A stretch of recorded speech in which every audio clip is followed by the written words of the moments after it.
Assalamualaikum warahmatullahi wabarakatuh. Saya Muhammad Abdullah Wata, mahasiswa semester 2 Sekolah Tinggi Ilmu Keanamatin. Izin mereview buku sesuai dengan tugas dari Ibu dosen Arina Hasbada MPD selaku dosen pembimbing, dosen pengampu mata kuliah dan landasan pendidikan. Nah, bukunya seperti ini ya teman-teman. Nah, jadi buku landasan pendidikan membahas dasar-dasar yang harus dipahami oleh setiap calon pendidik maupun praktisi pendidikan.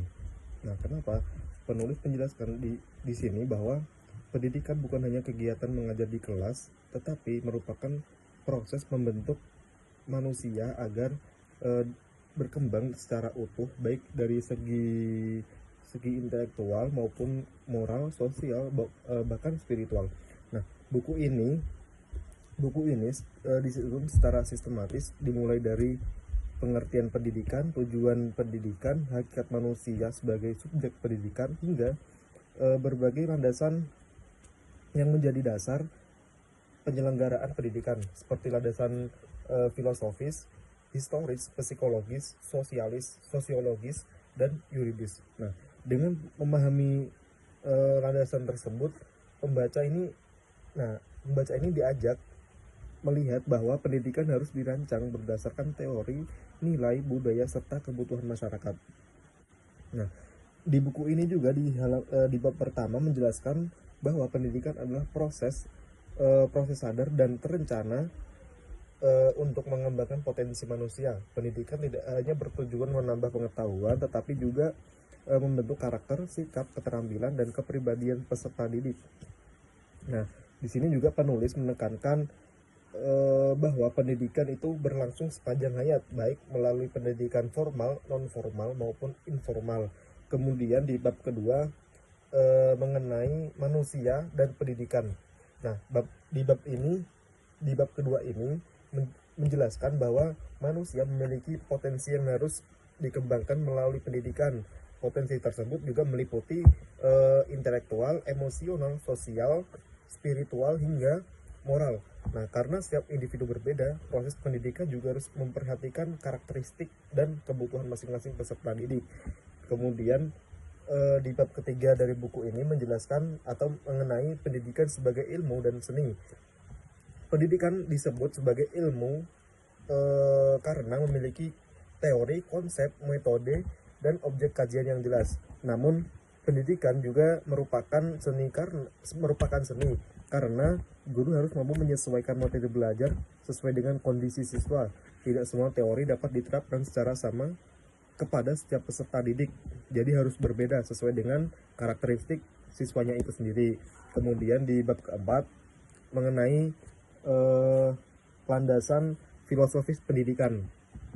Landasan filosofis pendidikan membahas pemikiran yang menjadi dasar penyelenggaraan pendidikan. Nah, dalam bab ini juga, di dalam bab ini juga menjelaskan beberapa aliran filsafat seperti idealisme, realisme, dan praktisme.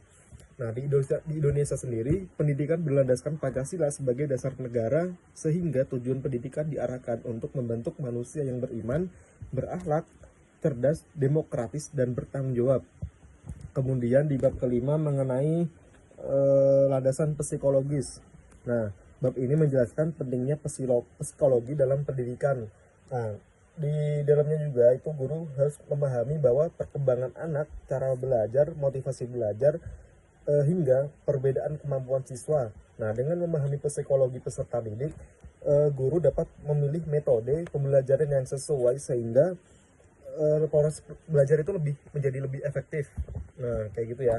Kemudian bab keenam di bab keenam itu landasan sosiologis.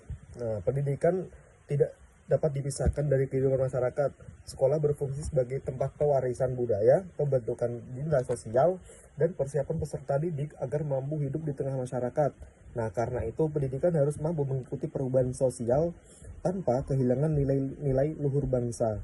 Nah, kemudian yang di bab ke-7 mengenai landasan historis.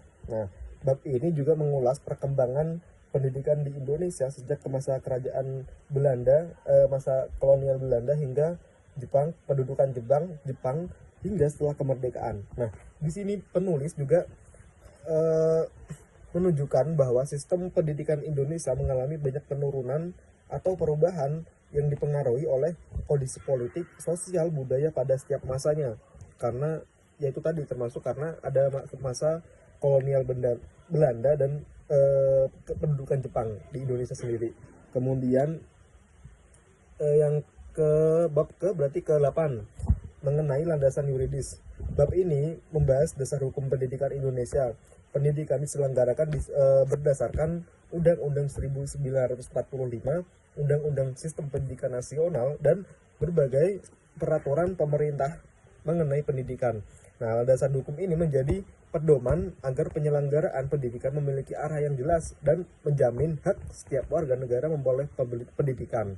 Nah, yang menarik dari buku ini menurut saya sendiri, buku ini pembahasannya cukup lengkap dan runtut. Kemudian penulis juga tidak hanya menjelaskan teori pendidikan, tetapi juga menghubungkannya dengan kondisi pendidikan di Indonesia. Bahasa yang digunakan juga relatif mudah dipahami dipahami oleh mahasiswa. Nah, bahasa yang digunakan kemudian sehingga cocok dijadikan buku pengantar mata kuliah landasan pendidikan. Nah, kemudian kelebihannya dari buku ini yaitu materinya lengkap, penjelasannya sistematis, bahasa mudah dipahami, kemudian relevan bagi mahasiswa pendidikan, dan mengaitkan teori dengan praktik pendidikan di Indonesia. Kemudian kalau misal kekurangannya, mungkin dari sebagian pembahasan masih bersifat teoritis sehingga membutuhkan referensi tambahan agar lebih kontekstual. Nah, dari pembahasan saya tadi dapat disimpulkan secara keseluruhan buku landasan kependidikan ini karya eh,